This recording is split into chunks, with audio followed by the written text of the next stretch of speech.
ဆိုတော့အားလုံးပဲမင်္ဂလာပါဒီဗီဒီယိုကနေပြန်ပြီးတော့ကြိုဆိုလိုက်ပါတယ်ဗီဒီယိုမတင်တာတော်တော်ကြာပြီပေါ့နော်ဒီဗီဒီယိုမှာတော့ပြပေးမယ့်အကြောင်းအရာတော့ဒီကျွန်တော် caption မှာရေးထားတဲ့အတိုင်းပဲဒီ Thai e-visa ဘယ်လိုလျှောက်လဲဆိုတဲ့အကြောင်းပြပေးမယ်ပေါ့နော်ဒီဟာနဲ့ပတ်သက်ပြီးတော့တော်တော်များများလဲသိပြီးသားဖြစ်မှာပါဒီThaiပေါ့ travel policy ပြောင်းသွားတာဒီကျွန်တော်တရက်နေ့လောက်ကထင်တယ်အဲ့နေတွေကကျွန်တော်အရင်တော့ visa တွေပါရှောင်းရင်ဟိုဘက်သူများဒီနိုင်ငံမှာရှိတဲ့ embassy မှာတွားပြီးတော့တန်းစီပြီးစောင့်ကြရလို့တဲ့အဆင့်မဟုတ်တော့ဘူးပေါ့နော်အဲ့ဒီအစားကျွန်တော်တို့ကဒီe-visa appointment ပုံစံမျိုးပေါ့နော်ပထမသူတို့ကိုယ်တိုင်လျှောက်တဲ့စနစ်ကနေပြီးတော့ appointment စနစ်သွားတယ် appointment ယူပြီးတော့မှသွားယူတဲ့အဆင့်ကနေအခုကကျတော့ e-visa စနစ်ပြန်ပြောင်းတယ်ပေါ့နော်တတိယအကြိမ်ပြောင်းတယ်လို့ပြောလို့ရတယ်ကျွန်တော်ရောက်တဲ့အချိန်ကနေတစ်နှစ်အတွင်းဆိုရင်အခုဆို e-visa ပြောင်းသွားပြီပေါ့နော် e-visa အကြောင်းကတော့ social media မှာနောက်ဒီ Facebook group တွေမှာလည်းတော်တော်များများသိပြီးသားဖြစ်မယ်တွေ့ပြီးသားလည်းဖြစ်မယ်ပေါ့နော်ဆိုတော့အရင်ဆုံးကျွန်တော်တို့ဒီ Thai e-visa ကိုရှောက်မယ်ဆိုရင်ပထမဆုံးအချက်အနေနဲ့ဒီဗီဒီယိုအတွင်းမှာလည်းကျွန်တော်ပြောပြပေးမှာပေါ့နော်အရင်ဆုံးကျွန်တော်တို့ကဘာလုပ်ရမလဲဆိုတော့ဒီနိုင်ငံပြင်ပကိုရောက်ဖို့လိုတယ်နိုင်ငံပြင်ပကိုရောက်ဖို့လိုတယ်ဘာကြောင့်လဲဆိုတော့နိုင်ငံပြင်ပကိုကျွန်တော်တို့ရောက်မှာအဲ့နိုင်ငံပြင်ပကိုထွက်သွားကြောင်း visa တုံးနောက်တစ်ခါကျတော့ဒီအဲ့ကိုသွားမဲ့နိုင်ငံပေါ့နော် visa တုံးထူတဲ့ဟာကိုကျွန်တော်တို့ကဒီ website မှာ report ပေါ့နော်ဒီတင်ပေးရတာဖြစ်တဲ့အတွက်ကျွန်တော်တို့ဒီ Thai e-visa ကိုရှောက်မယ်ဆိုရင်နိုင်ငံပြင်ပကိုရောက်နေဖို့လိုတယ်ကွာအဲ့ဒါတော့တစ်ချက်ပေါ့နော် Thai visa ကကျတော့ဒီကျွန်တော်အရှိထားပါတော့ဒီရှောက်တာကတော့လေဒီကျွန်တော်တို့ဒီ thaievisa.go.th ပေါ့နော်အဲ့ဒီ website မှာရှောက်တယ်ကျွန်တော်ဝင်လိုက်မယ်ပေါ့ဒီမှာကျွန်တော် link ကကျွန်တော်ချပေးထားပါမယ် description မှာဖြစ်ပေါ့နော်ဆိုတော့ကျွန်တော်ဝင်လိုက်ပါမယ်ဒီ website ကတော့လေကျွန်တော်တို့ပုံမှန်ကျွန်တော်အရှိဗီဒီယိုမှာ e-extension visa တွေဘာတွေလောက်ခဲ့ဘူးတဲ့ကိုယ်တိုင်ပေါ့နော်ကိုယ်တိုင်လောက်ခဲ့ဘူးတဲ့သူတွေဘာတွေဆိုရင်တော့ကျွန်တော်တို့အကောက်ဖွင့်ခဲ့ရတာပေါ့နော်ကျွန်တော် email နဲ့အဲ့ဖွင့်ခဲ့တဲ့သူဆိုရင်တော့ဒီမှာ create account ထပ်လုပ်ကြမလို့ဘူး auto sign ဝင်လုပ်လို့ရတာပေါ့နော်ဆိုတော့ဒီမှာ attention နေနဲ့တော့သူကပြောပြထားတာပေါ့နော်အဓိက short to the point ကျွန်တော်ပြမယ်ဆိုရင်တော့ဒီ currently not in Thailand မှာလက်ရှိမရှိနေရဘူးလို့ပြောချင်တာဗျာအဲ့တော့အထဲမှာကျွန်တော်တခုချင်းပြတဲ့ခါကျရင်တော့ပို့ပြီးရှင်းသွားမယ်ပေါ့ဆိုတော့ထားလိုက်ပါအခုတော့ acknowledge ပေါ့နော်ထားလိုက် Okay ကျွန်တော်ပထမဆုံးဒီ website ကိုရောက်သွားလို့ရှိရင်အကောင့်မရှိတဲ့သူတွေအကောင့်တစ်ခါမှမဖွင့်ဘူးတဲ့သူတွေအနေနဲ့ကျတော့ကျွန်တော်ဒီ create an account ကိုရွေးရမှာပေါ့နော် create an account လောက်တာကျွန်တော်ပြလိုက်ပါမယ် trade to ဖြည့်စရာဘာမှမရှိဘူး first name family name ထည့်တယ်ဒါရေးမကြည့်ဘူးကြားတဲ့ name တစ်ခုထည့်လို့ရတယ် nationality ကမြန်မာပေါ့နော်ကျွန်တော်ရှေ့မြန်မာထည့်ရမယ်ပြီးတော့ phone number ကလည်းလိုပဲ +66 sign number နဲ့ကိုယ့်ရဲ့နေ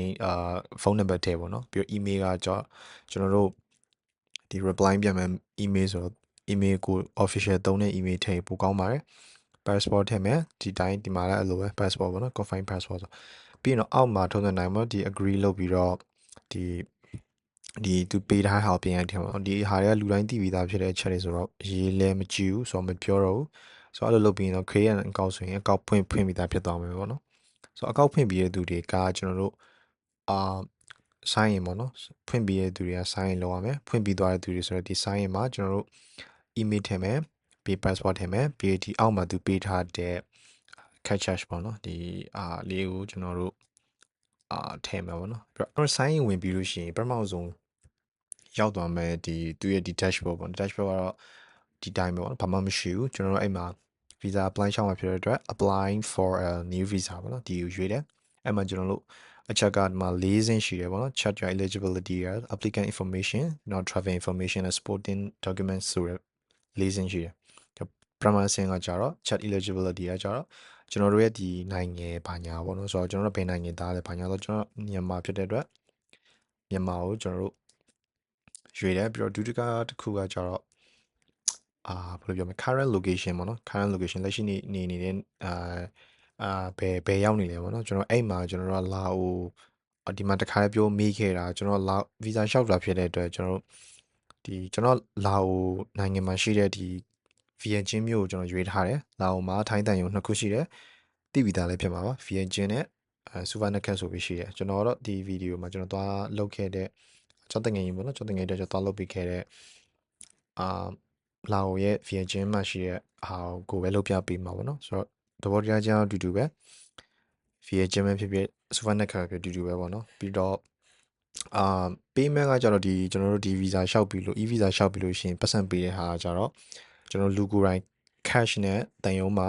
ပတ်စံသွားဆောင်ရတယ်ပေါ့နော်အဲ့ဒါကိုကျွန်တော်တို့လာအိုရောကမ်ဘောဒီးယားဒီနှစ်နိုင်ငံလုံးက cash နဲ့တန်ရုံးမှာပတ်စံသွားသွင်းရတယ်ဒါပေမဲ့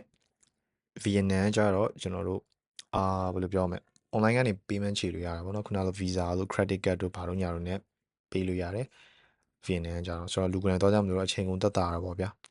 ဆိုတော့ okay ဆိုတော့ video ဆက်မယ်ပေါ့နော် current location ကကျွန်တော်တို့ကလာအိုရွေးမယ်ဗျာဘာလို့ဆိုတော့ကျွန်တော်တို့ကဒီ current location ရောက်ရှိတဲ့နေရာလာအိုဖြစ်မယ် okay ဆိုတော့ဒီ reminder ပေးရကျွန်တော်ခုနပြောလို့ပဲ VN ချင်းမှာရှိတဲ့လာအိုမှာရှိတဲ့ Thai VN Thai embassy ပေါ့နော် VN ချင်းမှာရှိတယ်နောက်တစ်ခုကကျတော့ Suvarnakam မှာရှိတယ်ဆိုတော့3 running ပေးရပါတော့ဆိုတော့ okay ကျွန်တော်က okay ဆိုတော့ apply ကျွန်တော်ပြန်မှာရှောက်တော့ Suvarnakam မှာမဟုတ်ဘူးကျွန်တော်ခုနပြောလို့ပဲ VN ချင်းမှာရှောက်တာဆိုတော့ VN ချင်းရွေးတယ် so သူကမတခါလေ VN ချင်းရွေးလိုက်တာမှာသူကပြောတယ် the online payment မရဘူးပေါ့နော် is not available for this location ဒါဆိုရင် online payment မရဘူး payment must be made at the ဒီမှာရေးထားပါတယ် must be made လုပ်ပြရမယ် at the Royal Thai Embassy ဆိုတော့ကျွန်တော်တို့လာအိုနိုင်ငံမှာရှိတဲ့VN ချင်းမြို့မှာရှိတဲ့ Thai Embassy မှာ payment ကိုတက်ပေးရမယ်ပေါ့နော်ဆိုတော့တခါလေသူကwebsite နဲ့ဖော်ပြပြီးသားဖြစ်တယ် okay ဒါကတော့ပြီးပြီနောက်တစ်ခုကကြတော့ purpose of visa ရဲ့ purpose ကတော့ travel document type ကကျွန်တော်တို့ရဲ့ passport type ကိုပြောတာ ordinary passport type ဖြစ်တယ်ပုံမှန်လူတိုင်းတော်တော်များများ ordinary ပဲပေါ့နော် tourist visa ကိုကျွန်တော်ရွေးတယ် okay အမှနည်းနည်းလေးကြာတက်တယ်တခါလေးအဲ့လိုပေါ့နော်3စက္ကန့်4စက္ကန့်5စက္ကန့်လောက်ကြာဖုန်းနဲ့လုပ်တဲ့သူတွေဆိုရင်အဲ့ error slap ရွေးလိုက်ပြီးဆိုရင်ချက်ချင်း affirm မဖြစ်ဘဲနဲ့နည်းနည်းလေး delay ဖြစ်တာမျိုးရှိတယ်နောက်တစ်ခုကကျတော့ purpose of visa ပေါ့နော် visa ရဲ့ purpose ကဘာလဲပေါ့ကျွန်တော် tourism နဲ့ activity ဘာညာလုပ် okay ဆိုတော့နှိပ်လိုက်တယ်ကျွန်တော်ဒါပေမဲ့သူ affirm မဖြစ်ဘူးခဏဆောက်ခဏဆောက်မှထားပါတော့ကျွန်တော်ဒါနှိပ်ပြီးသားပဲဒါပေမဲ့သူက affirm မဖြစ်သေးဘူး okay အခုမှ affect ဖြစ်တယ်5စက္ကန့်6စက္ကန့်လောက်ကြာတယ် okay မှာနောက်တစ်ခုကကျတော့ number of entry ကဒီ Thai နိုင်ငံတွေပြန်ဝင်မယ်ဆိုရင်ဒီ visa stamp က single တုံးထုမလားဒါမှမဟုတ် multiple လောက်ထားမလားပေါ့ကျွန်တော်တို့ single ပဲယူရဲ single ကကျတော့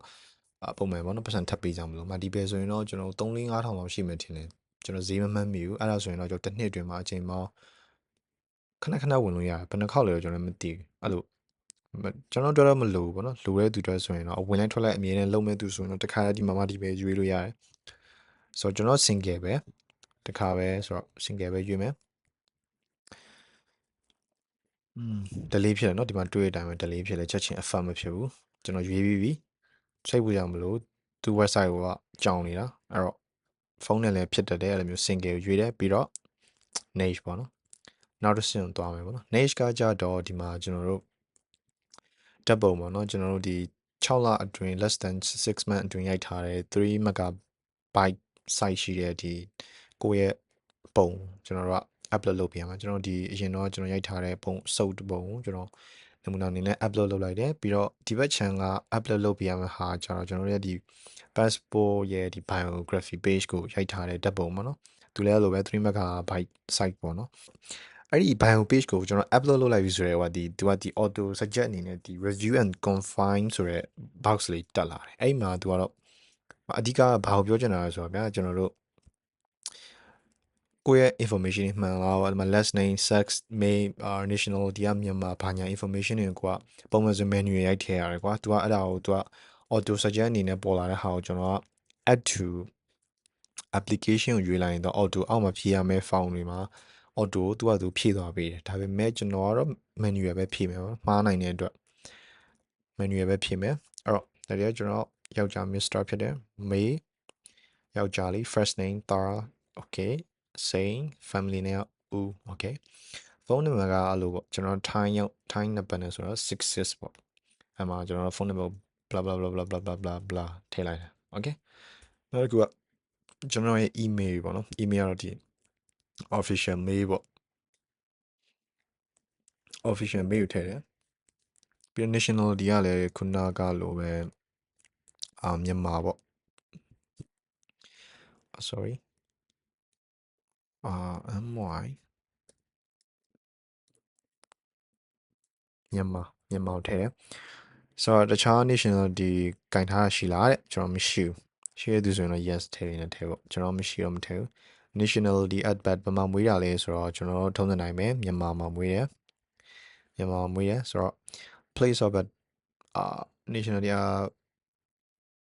ဘယ်မှာမွေးတာလဲဆိုတော့လည်းဟုတ်တယ်မြန်မာမှာပဲမွေးတာကျွန်တော်အဲ့တော့ဘယ်မှာမွေးတာလဲဆိုတော့ဖန်မြို့မှာမွေးတယ်ဆိုတော့တခြားသူတွေကတော့ကိုမွေးတဲ့မြို့မှာကိုထည့်ပါနော် date of birth ကကြတော့ကျွန်တော်တို့ဒီကိုမွေးနေ့တက္ကရာရွေးပေါ့နော်ဘယ်နှခုနှစ်ဖွာလဲပေါ့ကိုမွေးနေ့ခုနှစ်တက္ကရာဘာညာရွေးလိုက်ပြအဓိကကတော့ကျွန်တော်ကတော့ကိုမွေးနေ့တက္ကရာကိုထည့်တယ်ပြီးတော့ဒီဟာကတော့ကျွန်တော်အိမ်အောင်ကြပြီလားဘာညာတော့ဒါသိပြီးသားတော့အရေးမကြီးပါဘူးဒါ single ပေါ့နော်ကျွန်တော်ဒီ travel document မလို့ဒီဘက်category အောက်မှာဆို travel document နဲ့ပတ်သက်တာကိုတင်ပေးရမယ် title travel document ကကြတော့ကျွန်တော် passport နဲ့ travel သွားတာပေါ့နော် travel သွားချင်တာဒီ CI တွေပါလေရှိရဒီ Seaman book တွေပါလေရှိကျွန်တော် travel ဒီ passport နဲ့ပဲသွားဖြစ်တယ်ကျွန်တော် passport ရွေးတယ် travel document number ကျွန်တော်ရဲ့ passport number ထည့်တယ်ဘယ်မှာ issue လုပ်ခဲ့တာလဲဆိုတော့ကျွန်တော်ဖန်မှာလုပ်ခဲ့တာဆိုတော့ဖန်ကိုထည့်တယ်ပြီးတော့ date of issue ဘယ်နေ့ကဒီ passport ကိုလုပ်ခဲ့တာလဲပေါ့ကျွန်တော်2021ပေါ့နော်ဆိုတော့ကိုလုပ်ခဲ့တဲ့ passport လုပ်ခဲ့တဲ့ date ကိုရွှေပေါ့နော်okay passport လုပ်ခဲ့တဲ့ date ကိုရွေးပြီးတော့ဒါကတော့ကို passport ကုန်မဲ့ date ကိုရွေးပေါ့နော်ဘယ်နေ့ဘယ်နှလဘယ်နှစ်ရက်နေ့မှာကုန်မယ်ဆိုတာဒါကို passport မှာတိတိကျကျဖော်ပြပြီးသားဖြစ်တယ်အဲ့ဒါကိုစောင်းမှကြည့်ပေါ့နော်စောင်းမှကြည့်ပြီးတော့ဖြည့်နောက်တစ်ချက်ကကြတော့ address information အပိုင်း address information ပိုင်းကကျတော့ကိုလက်ရှိနေတဲ့ဒီ home address ပေါ့ကိုဘန်ကောက်မှာနေဆိုဘန်ကောက်မှာနေရဲကိုရဲ့ apartment name ဟောပေါ့ condo ဆိုလဲ condo name ပေါ့နော်အဲ့ဒါမှထည့်ပေါ့နော်ဘယ်မှာနေရလဲဆိုတော့ကျွန်တော်ဒီ time ပေါ့country okay Thailand မှာနေရ state or city ဘယ်မြို့မှာနေရလဲဆိုတော့ကျွန်တော်တို့ကိုနေတဲ့province ပေါ့နော်ဒီဘန်ကောက်မှာဆိုလဲဘန်ကောက်ပေါ့ဘန်ကောက်ရွေးရဲပြီးတော့ city ကကြတော့ကျွန်တော်တို့ဘန်ကောက်ပဲပေါ့နော် PNG okay ဘန်ကောက်နော်ဘန်ကောက်ထဲမှာပဲနေတာခေါ်ရေးis a permanent address ဖြစ်လာဆိုတော့ okay ဖြစ်တယ်ငါ့မှာလက်ရှိအတီးရနေရဆိုတော့ okay ပြီးတော့ employee detail ကျွန်တော်ရဲ့ဒီ employee detail occupation အလုပ်ကိုင်ရကျွန်တော် student ပဲထည့်တယ်ပြီးတော့ company ကကျတော့ကိုတက်နေတဲ့လက်ရှိကျောင်းရှိရဆိုရင်ကျောင်းနာမည်ထည့်ပေါ့အခြားအလုပ်ကိုင်ရှိရဆိုရင် occupation မှာကိုယ့်ဘာကိုထည့်ပေါ့နော်ကိုယ့်သဘော anyway income ကကျွန်တော်ကျောင်းသားဖြစ်တယ်လို့ယူဆရေးထားဖြစ်တယ်ကျွန်တော်ပတ်မရှိဘူး no income okay အောက်မှာကျွန်တော်ဒီ button နှစ်ခုရှိတယ် save ဆိုတဲ့ button အဝါလေးရယ်ဒီဘက် next ဆိုတဲ့ button အပြာလေးရယ်နှစ်ခုရှိတယ်အဲ့မှာကကျွန်တော် next ကို download လို့ရလားဆိုရတယ် save ကိုလုတ်ထားခဲ့ရင်တော့ပိုကောင်းတယ်ဘာလို့လဲဆိုတော့ကျွန်တော်တို့ကဒီ visa ကိုရှောက်လို့ရှိရင်ကျွန်တော်ပြောလို့ပဲဒီနိုင် तू ကလည်းပထမ1 box နဲ့ဒီ website တွေဝင်လိုက်တာနဲ့ပြကျွန်တော်တို့ကနိုင်ငံအပြင်မှာရှိနေရမယ်လို့ပြောထားတယ်ဆိုတော့ကျွန်တော်ကဒီနိုင်ငံအပြင်ကိုထားပါတော့ဗျထိုင်းကနေဒီလာအိုရောက်သွားလို့ရှိရင်အဲ့လာအိုရောက်လို့ရှိရင်ကျွန်တော်လာအိုတုံးထူတယ်အဲ့တုံးကိုကျွန်တော်ဓာတ်ပုံရိုက်ပြီးတော့ဒီမှာ file တွဲတင်ပေးရတယ်အဲ့လိုတွဲတင်ပေးမှ तू က visa approve ဖြစ်ပေါ့ process run ပေးတာပေါ့ဗျာ run ပေးတာဖြစ်တော့ကျွန်တော်ကဒီ information တွေကိုလာအိုရောက်မှသွားဖြည့်ရင်ရလားဆိုရတယ်ကိစ္စမရှိဘူးဒါ is ဒီမှာ is up to you ကတည်လို့မှာဒါပေမဲ့ကျွန်တော်တို့ကကြိုးပြီးတော့ save လုပ်ထားခဲ့မယ်ဆိုရင်ကျွန်တော်တို့အခုလက်ရှိအပေါ်မှာဖြည့်ထားဒီ information အကုန်လုံးကိုဒီ website ထဲမှာတို့ကတင်ထားပေးတယ်အဲ့တော့ကိုရီးယားအဲ့ဒီနိုင်ငံရောက်သွားလို့ရှိရင်အဲ့ဒီနိုင်ငံရဲ့ SIM card ကိုထည့် internet ကိုရပြီဆိုတာ ਨੇ ကျွန်တော်တို့ဒီ website တွေကို login ဝင်လိုက်ပြီဆိုတာ ਨੇ ကျွန်တော်ဒီ information ကိုထပ်ဖြည့်စရာမလို save လုပ်ထားတဲ့အတွက်နောက်ဆုံး page ကိုရောက်နေလိမ့်မယ်နောက်ဆုံး page မှာကျွန်တော်တို့လိုအပ်တဲ့ခုနလိုလာကိုအဝင်တုံးဓာတ်ပုံကိုတစ်ခုတင်မိလိုက်ရုံနဲ့ process ကပြီးရယ်ကွာအချိန်တက်တာတယ်အဲ့တော့ time လုံးဝအဆင်ပြေတယ်ပေါ့နော်အဲ့တော့အကြံပေးတာကတော့ save လုပ်ခဲ့ပါအဲ့ဒါဆိုရင်ဟိုရောက်လို့ရှိရင်တန်းပြီးတော့ဓာတ်ပုံ upload လုပ်ပြီးအောင်မယ် အဲ့တော့ save ကိုလုပ်လိုက်တယ်အမှ your application has been saved ပြီးသွားလို့ရှိရင်ကျွန်တော် next ဆိုတဲ့ဟာကိုရွေးမယ်နောက်တစ်မျက်နှာပေါ့ကျွန်တော်မ save တော့ဘူး no save အဲ့တော့ဒီဘက်အဆင့်မှာကျွန်တော် travel information မှာကျွန်တော်ဒီမှာသူရေးထားတယ်ဗျာ internet date of arrival ဘယ်နေ့မှာရောက်နိုင်မလဲဆိုတဲ့ဒီရည်ရွယ်ထားတဲ့ဆိုတဲ့ arrival date ပေါ့အဲ့ arrival date ကကျတော့ကိုကအဲ့ဒီကို visa သွားရှောင်းမဲ့နိုင်ငံကျွန်တော်ပထမယူတာလာအိုနိုင်ငံရဲ့via ချင်းမျိုးကိုရှောက်တယ်အဲ့ဒီမျိုးကိုရောက်မဲ့ internet date ပေါ့ဆိုတော့အဲ့ဒီမှာကို internet ရည်ရွယ်ထားတဲ့အဲ့ဒီရောက်မဲ့ရက်ပေါ့နော်ရက်ကိုရွေးတယ်အဲ့ဒီရက်ကကြတော့ဘယ်နေ့ခရီးသွားမလဲလို့အကြံပေးရမယ်ဆိုရင်ပေါ့နော်သွားတာတော့ကြိုက်တဲ့ချိန်သွားပါအကြံပေးလို့ရတဲ့အပိုင်းတွေကဘာရှိလဲဆိုတော့ကျွန်တော်တနင်္လာရယ်အင်္ဂါရယ်ဗုဒ္ဓဟူးရယ်အဲ့ဒီ3ရက်ထဲကတရက်ကိုကျွန်တော်တို့ visa ရှောက်ရင်တော့ပိုကောင်းတယ်ဘာလို့လဲဆိုတော့ visa random process ကဟိုအရင်ရှေ့ဗီဒီယိုမှာပြောဘူးတယ်သူတို့က3ရက်လောက်ယူတယ်ညာတော့အဖြစ်က3ရက်လောက်ယူရဆိုတော့အဲ့3ရက်အတွင်း run မှုအတွက်ကကျွန်တော်တို့ကဒီတနင်္လာကိုရွေးမယ်ဆိုရင်အင်္ဂါဗုဒ္ဓဟူးနေ့လောက်ကျွန်တော်တို့က visa error မဖြစ်ခဲ့ဘူးဆိုရင်ရနိုင်တယ်အဲ့တော့ကျွန်တော်တို့ကကြာသပတေးနေ့ကိုရွေးလို့ရှိရင်တောက်ကြစနေဟိုပါပေါ့ကြာသပတေးရွေးမယ်ဆိုရင်တောက်ကြနေ့ကိုကြာသပတေးနေ့ကိုတင်တယ်တောက်ကြကို run တယ်ဆိုတော့စနေနေ့ကြတော့စနေနေ့ကပိတ်တယ်ပိတ်တော့သူကပိတ်ရက်ကိုလုံးမလုံးအဲ့တော့ကျွန်တော်နောက်ပတ်တနင်္လာနေ့မှာရနိုင်တယ်အဲ့တော့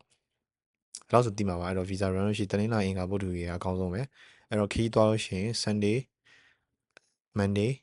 Tuesday အဲ့ဒီ3ရက်ကိုသွားရင်ပိုကောင်းတယ်ကျွန်တော်ဆိုရင်တော့ Sunday ပေါ့နော်တနင်္ဂနွေညကိုသွားတယ်တနင်္လာနေ့မနေ့အဲ့ဒီရောက်တယ်ထားပါတော့တနင်္လာနေ့မနေ့ရောက်လို့ရှိရင်တနင်္လာနေ့မနေ့ visa run လို့ရှိရင်အင်္ဂါနေ့ကိုသူတို့ process တရက်ဆက် run တယ်ပြီးတော့ဗုဒ္ဓနေ့ဆိုရင်ကျွန်တော်တို့ဟာပေါ့ visa mail reply ပေါ့နော် mail reply ပြန်တယ်ပေါ့အရင်ကျွန်တော်ပထမ trace တခြားတော့ကျွန်တော်စာအုပ်ပြန်ပေးတာပေါ့အခုကကျတော့စာအုပ်ကိုသူတို့ပေးထားစရာမလိုတဲ့အတွက်ကျွန်တော်တို့ရဲ့ email ပေါ့နော် email ကိုသူတို့reply ပြန်လာပေါ့နော်ဆိုတော့ဒီမှာကျွန်တော်တို့ကဘာထည့်မလဲဆိုတော့ကျွန်တော်ရောက်မဲ့ date ပေါ့နော်ထားပါတော့ကျွန်တော်ဒီနေ့ရောက်တယ်ပဲဆိုပါစို့အခုဒီ video တော့28ရက်နေ့ March 28ရက်နေ့ကိုရောက်တယ်ဆိုတော့ internet date of departure အဲ့ဒီလာအိုနိုင်ငံကိုရောက်ပြီးတော့ဘယ်နေ့မှပြန်မလဲပေါ့နော်ထွက်ခွာမလဲဆိုတော့ date ကိုမေးတယ်အဲ့တော့ကျွန်တော်က3ရက်လောက်ပဲနေမယ်လို့ဆုံးဖြတ်ထားတာပေါ့28ဆိုတော့ကျွန်တော်က29 30လောက်ပြန်ထွက်မယ်31ဆို Monday 31လောက်ပြန်ထွက်မယ်ဆိုရင်ကျွန်တော်စာအုပ် email က31ရက်နေ့တနင်္လာနေ့ညနေလောက်သူတို့ reply ပြန်ကောင်းပြန်နိုင်တယ်စောရင်လည်းဒီထက်စောနိုင်တယ်စောရင်တော့အကောင်းဆုံးပဲအဲ့တော့ကျွန်တော်ဒီ project ထဲ31ကိုယူလိုက်တယ်အဲ့တော့ port of arrival ဘယ်ကနေရောက်လာလဲဆိုတော့ကျွန်တော်ကနေဆက်ကနေဒီသွားတာဖြစ်တဲ့အတွက်ကျွန်တော်ကဒီ seaport တော့မဖြစ်နိုင်ဘူးဗျအဲ့တော့လာဝကုန်းရင်းဖိနိုင်ခဲ့ဆိုတော့လေရင်နဲ့သွားတာမဟုတ်တော့ကျွန်တော် border check point ပေါ့ပြီးတော့ border check point နေရာကြတော့ကျွန်တော်နော်ခိုင်ကနေသွားတဲ့အတွက်နော်ခိုင်ကိုထည့်တယ်ဒီအောက်ဟာလည်းမထည့်လေရဖြည့်လေရမဖြည့်ရဒါတက်သူတို့ survey ကောက်တဲ့သဘောမျိုးပါပဲဆိုတော့have you ever ထားရတော့ accommodation in Thailand ကြတော့လက်ရှိကျွန်တော် time မှာနေခဲ့တဲ့ဒီနေတာဘာမှနေလဲပေါ့ကျွန်တော်ဒီ dormitory မှာနေတယ်ဆိုတော့ကျွန်တော် dormitory ရွေးတယ် accommodation name ကိုယ့်ရဲ့ apartment name ဒါမှမဟုတ်ကိုယ့် condo name ဆိုရင် condo name ထည့်ပေါ့နော်လမ်းတော့ကိုနေတဲ့နေရာလမ်းထည့် city ကကြတော့ဘာမှနေဘယ်မြို့မှာလဲပေါ့နော်ဆိုတော့ district ကလည်းအဲ့လိုပဲဒါတွေမသိလေကိစ္စမျိုးကိုယ့်ရဲ့ဒီ TM13 form ရှိ TM13 form မှာပါပြီးသားထိုင်းရောက်နေတဲ့ကြာတဲ့လူတွေများဒါတွေအကုန်လုံးနားလည်ပြီးသားဖြစ်မှာပါစင်လည်းပြင်ပါကျွန်တော်နေတဲ့ district ကိုထည့်တယ် set district လည်းအဲ့လိုပဲထည့်တယ် post code ကလည်းအဲ့လိုပဲမသိရင် internet မှာတွက်ရှာလို့ရတယ်နောက်ကိုယ့်ရဲ့ TM30 form မှာလည်းကြည့်လို့ရတယ်အမှပါပြီးသားဖုန်းနံပါတ်ကတော့ကိုယ့်ဖုန်းနံပါတ်ကိုထည့်လိုက်blah okay additional accommodation in Thailand မှာရှိလားဆို no မရှိဘူး okay ဒီမှာလည်းအဲ့လိုပဲ save button ရယ် next button ရှိတယ်ဆိုတော့ကျွန်တော် save flow ကိုအကြံပေးတယ်ကျွန်တော် save flow ခင်မယ် okay your application has been saved okay next okay ဒီအဆင့်ရောက်ပြီဆိုရင်ကျွန်တော်တို့ရေးကြီးရလို့လည်းပြောလို့ရတယ်ဒီအဆင့်လေးနောက်ဆုံးအဆင့်ပေါ့ဆိုတော့ဒီမှာကျွန်တော်တို့ bio data page of passport or the travel document ဒီဟာကျွန်တော် document1.jpg ဆိုတဲ့ file က auto upload ဖြစ်ပြီးသားအဲ့ဒါဘာလို့လဲဆိုတော့ကျွန်တော်ပထမရှေ့application information မှာကျွန်တော်ရဲ့ဒီ6လအတွင်းရိုက်ထားတဲ့ဓာတ်ပုံထည့်ခဲ့ရပေါ့လေအဲ့ဓာတ်ပုံပြောတာဒီမှာရောက်နေနေပြီးသားပြီးတော့sorry ဒါ passport biography page ကိုထည့်ထားတာရောက်နေပြီးသားဒီဟာကြောင့်ကျွန်တော်ရဲ့6လအတွင်းရိုက်ထားတဲ့ဓာတ်ပုံအဲ့ file ဟိုပါပေါ့ ပုံပေါ့နော် JPG file နှစ် file ဒီမှာရှိနေပြီသားနံပါတ်3ကကြတော့ဒီဟိုပါပေါ့ document indication current location document ဟို current location တောင်းတယ်ပေါ့ကွာအဲ့ဒါဘာကိုပြောရဲဆိုလက်ရှိကျွန်တော်တို့ရောက်ရှိနေတဲ့ document ကိုပြခိုင်းတာအဲ့ဒါဘာလဲဆိုတော့ကျွန်တော်လာကိုအဝင်တုံးကိုပြောတာကျွန်တော်တို့ကထိုင်းကနေထွက်ပြီးလို့ရှိရင်အထွက်တုံးထူတယ်အထွက်တုံးထူပြီးတော့ထန်းဒီလာအိုနိုင်ငံဝင်လို့ရှိရင်ဘယ်နိုင်ငံမဆိုပေါ့နော်ဝင်ရင်တော့အဝင်တုံးထူတယ်ဒါလည်းသိပြီးသားပါအဲ့တော့အဲ့အဝင်တုံးကျွန်တော်ဓာတ်ပုံရိုက်ပြီးတော့ဒီမှာကျွန်တော်တို့ကတင်ပေးရမှာ upload လုပ်ပေးရမှာဆိုတော့ထားပါတော့ကျွန်တော်ဒီမှာအဝင်တုံးဒီပုံလေးပဲဆိုပါစို့JPG file ပေါ့နော်အဲ့ဒါလေးကျွန်တော် upload လုပ်လိုက်မယ်ဒီအဆင့်ပေါ့နော်ဒါအရေးကြီးတယ်အဲ့ဒါရှိမှကျွန်တော်တို့ဒီ visa ကို apply လုပ်လို့ရတယ်ခုနကကျွန်တော်ပြောတဲ့အဆင့်တွေကကြတော့ဒီနံပါတ်ဒီ travel information အထီကိုကျွန်တော်တို့ကဒီလက်ရှိကို current နေနေတဲ့ဒီဘန်ကောက်ကနေကျွန်တော် information တွေအကုန်လုံးဖြည့်ပါပြီးတော့ save လုပ်ခဲ့ပြီးတော့လာအို VNGin ဒါမှမဟုတ် Suva နှစ်ခက်ကိုရောက်တဲ့ခါကျမှလာအို single ကိုထည့် internet mobile data ရပြီဆိုရင်ကျွန်တော်တို့ကဒီ website တွေကို login email တစ်ခါပြန်ဝင်ပြီးတော့ဝင်လိုက်လို့ရှိရင်ကျွန်တော်တို့အစကနေပြန်ဖြည့်စရာမလိုတော့ဘူးကျွန်တော်တို့ဒီနံပါတ်4ဆိုတဲ့အဆင့်ကိုတန်းရောက်သွားမယ်အခါကျရင်ကျွန်တော်တို့ကဒီ document indicating current location ဆိုတဲ့ဒီလာအဝင်တုံးဒီ passport မှာထူထားတဲ့တုံးဓာတ်ပုံလေးရိုက်ပြီးတော့ upload လုပ်ပြီးအောင်မယ်အဲ့တော့ကျွန်တော်ထိုင်း saving ဖြစ်တယ်ပေါ့ဗျာအရင်အစကနေဒီဟာလိုက်ဖြည့်နေစရာမလိုတဲ့အတွက်ကောင်းတယ်အဲ့ဒါတစ်ခုနံပါတ်3အချက်နံပါတ်4ကကြတော့ travel booking confirmation ကကြတော့ကျွန်တော်တို့ဒီ visa တော့လျှောက်တယ်ပေါ့နော် visa လျှောက်တယ် visa ရသွားခဲလို့ရှိရင်ထိုင်းနိုင်ငံတွေကိုပြန်မယ်ပေါ့ပြန်မယ်ဆိုရင်ဘာနဲ့ပြန်မလဲဆိုတော့ဟိုပါပေါ့ booking ကိုမေးရဗျာ travel booking ဆိုတော့ကျွန်တော်ကယထာနဲ့သွားခဲ့တယ်ယထာနဲ့ပဲပြန်မှာပေါ့ဗျာအဲ့ဒါဆိုကျွန်တော်ယထာ ticket တစ်ခုဝယ်ထားတဲ့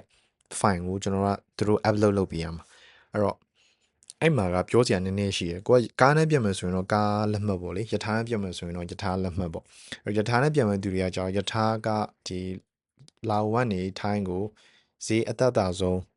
third class ပေါ့နော် fan class ကိုမှ third class အတွဲရှိတယ်အဲ့အတွဲကဈေးအပေါ်ဆုံးပဲဘတ်200 300လောက်လို့ရှိမယ်300နည်းနည်းကြော်မှထင်တယ်အဲ့လောက်ပဲရှိတယ်အဲ့ဒါကိုဝယ်ပြီးတော့ဝယ်လိုက်ပေါ့နော်ဝယ်ပြီးတော့အဲ့မှာ file ကို upload လုပ်ထားတာပိုကောင်းလိမ့်မယ်ဘာလို့လဲဆိုတော့ကျွန်တော် visa ကဗျာပြောစရာဘယ်လိုရှိလဲဆိုတော့ visa ကအဲ့ဒီကိုခုနဖြည့်ခဲ့တယ်မှာဘယ်ချင်းမှာ departure လုပ်မလဲဆိုတဲ့တဲ့ကိုကျွန်တော်31ရက်နေ့ရွေးထားတယ်ဒီကျွန်တော်ပြနေတဲ့ view ထဲမှာ31ရက်နေ့ရွေးထားအကယ်လို့သူများသောအားဖြင့်ကသူက31ရက်နေ့ယထာကဒီဘန်ကောက်ပြင်သူညနေပဲယထာပဲရှိတယ်မနေ့ပဲယထာမရှိဘူးညနေပဲဆိုတာဒီ6နာရီခွဲဝန်းကျင်ယထာရှိတယ်အကယ်လို့ကျွန်တော်တို့ကအဲ့ visa က embassy ကကျွန်တော်တို့ mail ကို email ကိုညနေ9နာရီခွဲမှနောက်ကျမှပို့တယ်ပဲဆိုပါစို့နောက်ကျမှပို့တယ်ဆိုရင်ကျွန်တော်တို့ကယထာမမိတာတို့ယထာမမိလိုက်တာတို့ဖြစ်နိုင်တယ်ကျွန်တော်တငယ်ချင်းတော့အဲ့လိုပဲယထာ6နိုင်ခွဲဖြတ်တာသူတို့ mail reply ပြန်တဲ့ချိန်ညနေ9နိုင်ခွဲဆိုတော့မမီဘူးပေါ့ဗျာမမီဘူးဆိုတော့အစတည်းကယထာလက်မှတ်ကိုအရှုံးခံပြီးတော့ကြိုပြီးတော့ဖြတ်ရင်ဖြတ်ထားလိုက်ပြီးကြမှာ visa တကယ်ကိုယ့်ရဲ့ mail တွေကို reply ရောက်တယ် visa တကယ် approve ဖြစ်ပြီးဆိုမှဒါနောက်ထပ်ယထာ ticket တစ်ခု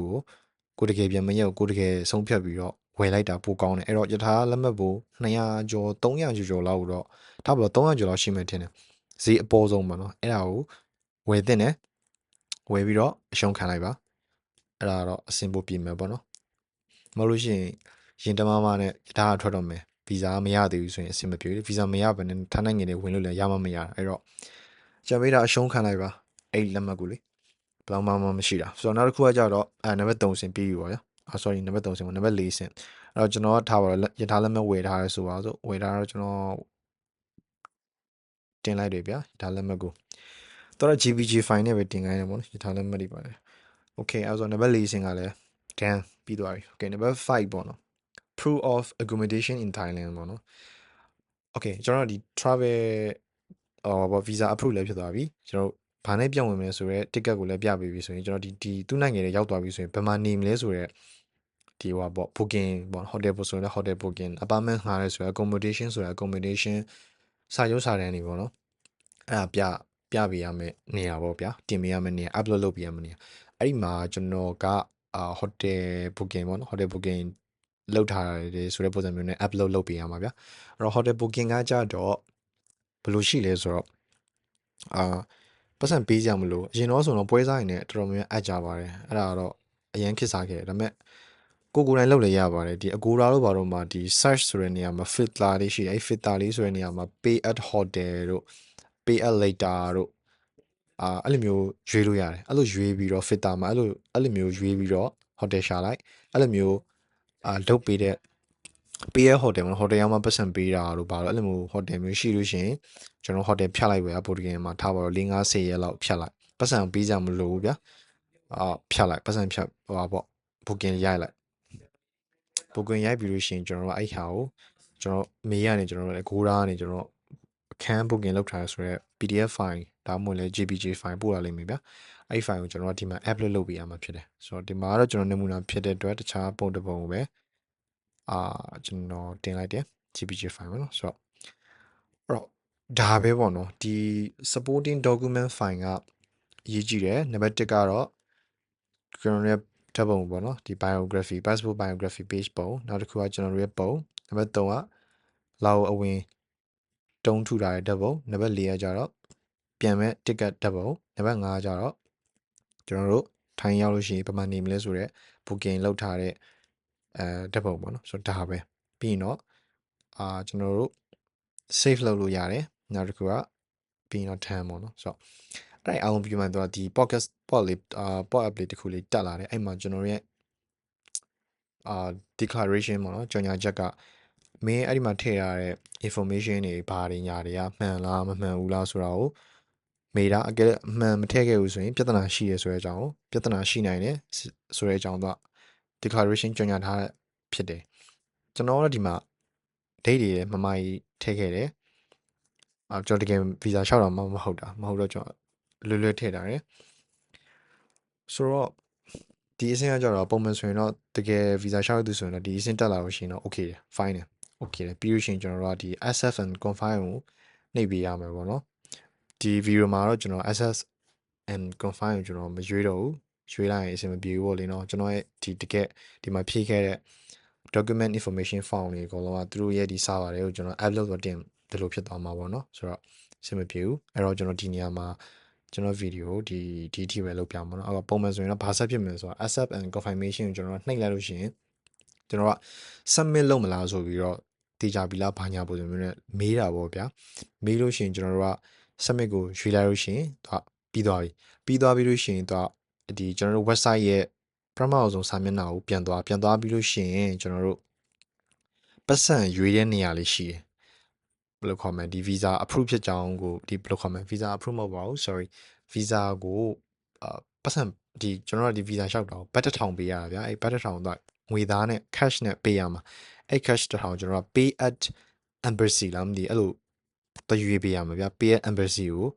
ရွေးလိုက်ပြီးလို့ရှိတာနဲ့ရွေးပြီးတာနဲ့ तू ကကျွန်တော်ပြောရ pay at embassy ကို sorry ပါဗျာ pay at embassy ကိုရွေးလိုက်လို့ရှိရင်ကျွန်တော်ဒီ file လေးပေါ့နော်ကျွန်တော်ပေးရမယ့်ပတ်စံ amount ဘတ်တစ်ထောင်ရဲ့ကျွန်တော် QR code scan ကိုယ့်ရဲ့ဒီဘက် information တွေကိုသူကပြန်ပို့လာပေးမယ်ပေါ့ဗျာအဲ့ပြန်ပို့လာပေးတဲ့ဒီ slip file ကိုကျွန်တော်တို့ကဒီထားပါတော့ဒီလာအိုတန်ဟွာပေါ့ guitar station ကနေပဲဒီထားပါတော့ guitar station ကနေဆိုရင်ကျွန်တော်ဒီတန်ရုံသွားမယ်သွားလို့ရှိရင်ကားနဲ့ပဲသွားဆိုင်ကနေပဲသွားအဆင်ပြေတိုင်းသွားလိုက်ပေါ့ဗျာသွားပြီးတော့အဲ့ရောက်ပြီးလို့ရှိရင်တန်ရုံအရှိမှာကျွန်တော်တို့printer ဟိုဟာရှိတယ်ဗျာ printer ဆိုင်ရှိတယ် printer ဆိုင်မှာကျွန်တော်ဒီပြထားတဲ့ဒီဟာကိုprint ထုတ်ပေါ့နော် print ထုတ်ပြီးတော့အဲ့ဒါကိုကျွန်တော်ကင်ပြီးတော့ပတ်စံတစ်ထောင် cash ငွေသားတစ်ထောင်ကင်ပြီးတော့တန်ရုံနဲ့ဝင်သွားပြီးတော့ကျွန်တော်ဒီအဲ့ဒီစာရွက်လေးပြပြီးပတ်စံတစ်ထောင်ပေးခဲ့လိုက်လို့ရှိရင်ပြီးပြီ that's all အဲ့ပြီးတော့ visa run မှာပေါ့ဗျာ2ရက်ဒါမှမဟုတ်လည်း3ရက်အဲ့လောက်ကြာလို့ရှိရင်ကျွန်တော်တို့က visa approve ဖြစ်သွားပြီ error မဖြစ်ခဲ့ဘူးဆိုရင်ပေါ့နော် visa approve ဖြစ်ပြီဆိုရင်ကျွန်တော်တို့ဒီဒါဘယ်လိုပြောမလဲဒီဟွာလေးရတာပေါ့ဗျာဒီ email ကနေသူကapprove ဆိုတဲ့ဟာရဲ့ကိုယ့်နာမည်ရဲ့ information တွေကိုထည့်တယ်ပြီးလို့ရှိရင်အောက်ဆုံးမှာကျွန်တော် PDF file လေးတစ် file နဲ့ Thai visa ဆိုတဲ့ PDF file ပေါ့နော်အဲ့ဒီ file နဲ့ကျွန်တော်တို့ information ရဲ့ကျွန်တော်တို့ဒီဓာတ်ပုံရဲ့ QR code ရေကိုသူတို့က PDF file အနေနဲ့ပြန်ပို့ပေးတယ်ပေါ့နော်ဆိုတော့အဲ့အဆင့်ပြီးသွားလို့ရှိရင်ကျွန်တော်တို့ visa process ကအဆင်ပြေပြီပေါ့နော်ဆိုတော့အဲ့ဟာကိုကျွန်တော်တို့ကဒီ ထိုင်းနိုင်ငံအဝင်ကြလို့ရှိရင် immigration မှာကျွန်တော်တို့ visa တုံးထုဖို့အတွက်ကျွန်တော်တို့အဲ့ PDF file ကိုသူတို့ပြလိုက်လို့ရှိရင်သူတို့ကကျွန်တော်တို့ရဲ့ဒီ passport စာအုပ်မှာ visa တုံးထုပေးမှာပေါ့ဗျာအဓိကကတော့ဒါပဲပေါ့နော် visa e visa ရှောက်တဲ့ process ကတော့ဒါပါပဲ